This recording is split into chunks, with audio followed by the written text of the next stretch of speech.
Yeah, well, firstly, afternoon everybody. Firstly, Fassie's injured and he's out for quite some time. And I think we were quite honest about Damien. He was struggling a bit with form, and we thought bringing him closer to the game at 12, where it can just be a little bit more instinctive. That's the honest truth. We thought just bringing him back into it, and then into the game they got an injury, and he moved to 15, and he was just as comfortable. So, he's done many great things for us. People think he's young, but he's won World Cups and British and Irish Lions series, and yeah. So I think he's back to top form. Sometimes you just need one game to get you back there, and yeah, I think it's quite an obvious choice. We'll fuss it up. Rassie, it looks like you've rewarded a bit of form and performance from Wellington. Is that the case? And then also just on the temptation, given how well Mani played on the weekend, was there temptation to give him 10? Yeah, that one is always. I think people start thinking I'm just saying the things because it's a nice answer, but we really think that our players are really close to each other, and I know a lot of people try to sometimes say, no, not our people, but that we don't know who's our best team, and we like to know who's not our best team, and the guys are really competing well. We've given a little bit of continuity. This is a crunch game, but last weekend was a crunch game, and the previous game was a crunch game, and it will be like that for the rest of the year. We're only halfway now. So Mani played really well, but Sasha were awesome when he played there, and until he got the head knock, and he was good at 15 as well. He was there for a little while. And Andre is not in this team.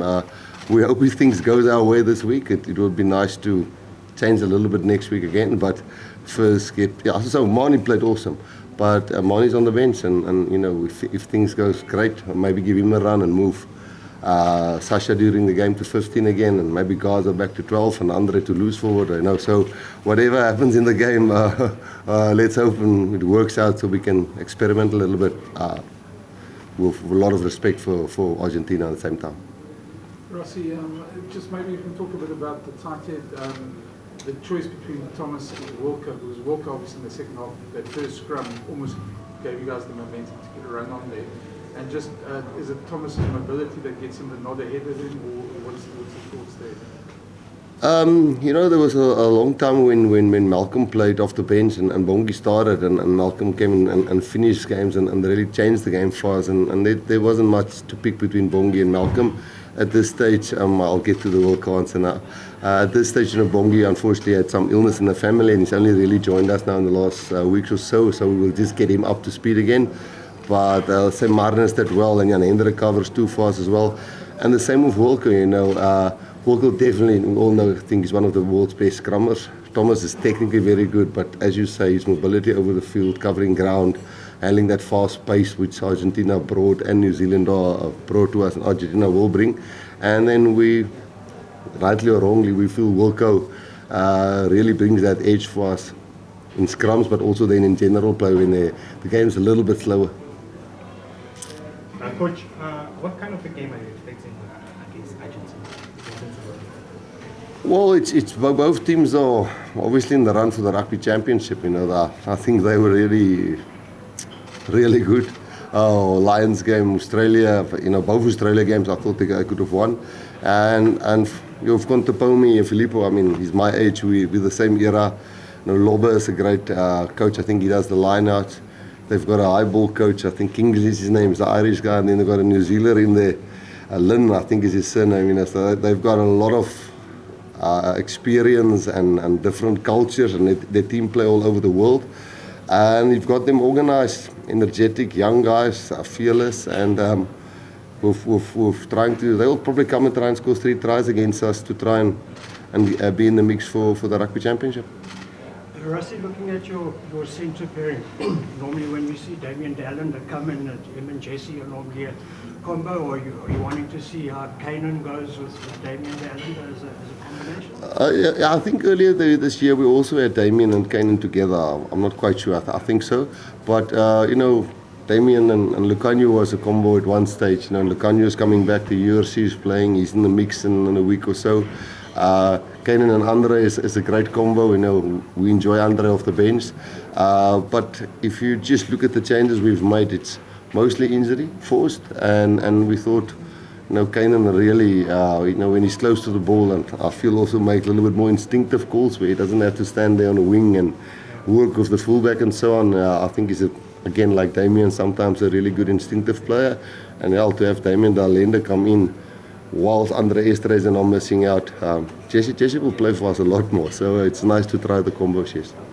Rassie, where do you see the evolution of Argentina today, and what's your opinion about the future of the Rugby Championship? Because South Africa was always very helpful with Argentina, and now the tournament is on risk, and in Argentina we are hoping to play every year against the Springboks, All Blacks and Wallabies. What's your opinion about it? No, we love Argentina. I know Augustine Pichot is a friend of mine. We're very close friends.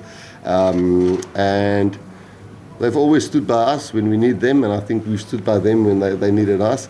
As I said, I think our countries are very similar in certain ways. They've got a team, I know their club system is getting better. I wrongly last year said they don't have a good club system and their players are playing all over the world, and one of the guys explained to me how the club system worked there. But their players they're sacrificing a hell of a lot. They didn't even go back from Australia back home. They came straight here, and they're all over the world anyway before they come into camp. So there's also people who's desperate. They're not just on the rugby field, but also off the rugby field. So as long as we can play against Argentina and with Argentina, and you see what they're doing this year. I know they're 5th or 6th on the log, but they can beat any team. They beat us last year, and as I said to previous answer, they're one of the teams since I've been involved 2018 that gave us one of the biggest hiding, I think 36-12 or something like that, away from home. So no, we love playing against them, and we think we're very similar in how we are as people. Rassie, I beg your pardon. Rassie, we know that there's long-term planning and building depth and road to 2027. It's obviously very important. But how much does the next 2 weeks factor into that? I mean, how much does winning the Rugby Championship factor into the long-term planning? Do you kind of keep that going, or is there a bit of the next 2 weeks kind of putting the depth charts on hold a little bit just to win the title? Yeah, I think the team we picked was definitely with Argentina in mind to try and win this game. They're speedy, they're bouncy. Sinti's a sevens player, Chocobaras. I mean, Alvarez, I don't know how to say his surname exactly. I think he's back. The nine is unbelievably pacey. The wingers are both pacey. The fullback is so experienced. And they really got a well-balanced team and lineouts and everything. So we thought this team that we picked, not just for continuity from last week, even if we lost last week, I think the mix of this team, obviously, would have loved to have Lewis still in the mix, and was a pick us, should we pick Sos or not, and Franco in this game or not. But yeah, we think the youth that they have and the willingness to play from deep and the way they are aerially, it's very similar to how we played at one stage. But yeah, they've got also this cutting-edge speed, where there's a lot of sevens players. So I think this team is very much picked to try and beat Argentina. Rassie, Can I answer? Yeah. Rassie, there are quite a few guys in your squad that originally in 2015, I think, lost the first time to Argentina, I think, at home. Yeah. Have they sort of said anything maybe to the squad, maybe in a cautionary way, or is that sort of long gone? No, Stephen, it is. It's never nice being part. I mean, there's guys here that lost against Japan, and we're playing Japan a little bit later this year. We couldn't go and break the Eden Park hoodoo, but then we managed to put a big score in New Zealand. So these mini milestones sometimes get in the way of one's focus, and the realistic as it is stands today. Argentina beat us last year there. I know we've beaten us the first time here in South Africa, and a lot of our guys were part of that. But for us, it's a team that we think where they are now. In 2018, we were probably there, and the next year we won the World Cup. So this is a very dangerous Argentinian team, and if we worry about when guys got some mental scars because they beat us before, I think all of us have been involved with them beating us. So no, we try not to chat too much about that, but we know it's a real threat from their side, Stephen. Coach, how much does it help that All Blacks in Australia will play any game, and then from your side later on in the afternoon Saturday? How much does it help you? To know what the score is. Yes. No, obviously we'll have a look at that. I mean, even at the before the game in Wellington, while just before we had our team talk, I was on the phone checking, because it does give you extra motivation if you know you're still in the mix or not. And with that last try Australia scored, I think we would have been. They got 2 league points there, and but you could tell the players before the game, boys, we're in the mix. We win this game, Rugby Championship's live. So we will definitely look at the score and what the score is there. But that wouldn't make a difference in our approach and how we've trained so far, last week, Friday, Saturday, and what we did yesterday and today. So tomorrow's our last day we really train, except for no captain's practice. But of course we'll watch the score and maybe get a little bit more motivation and know exactly what we have to do in the game. Rassie, in Argentina we talk a lot about the lack of consistency of the team, because they win one match, they lost the other in the last few years. From your experience, which are the key points to build a strong mentality in a team, a winning mentality week by week, like you make it in the last 10 years here? No, we also get it wrong. We've won one, lost one Australia, then won one, lost one to All Blacks. And I think the challenge with, not for me to speak on behalf of Argentina, it's just my opinion. I think the challenge is when you get players from all over the world and you have a squad like that and you get an injury here or there, you're not together all the time. You can't get them into little camps. I know Filippo is a smart man. He's a real doctor, not a doctor like I am. He's a real doctor, and he's got he's got Kingsley, the Irishman, going around teaching the guy high ball where they play for the Caps. I know, there's also the New Zealander Lynn in there that does the attack. So I think he's getting there. For us, it's nervously we've been getting there really close. But getting players from all over and coordinating that is probably the biggest challenge, because we've got about 14, 15 players who doesn't play in South Africa.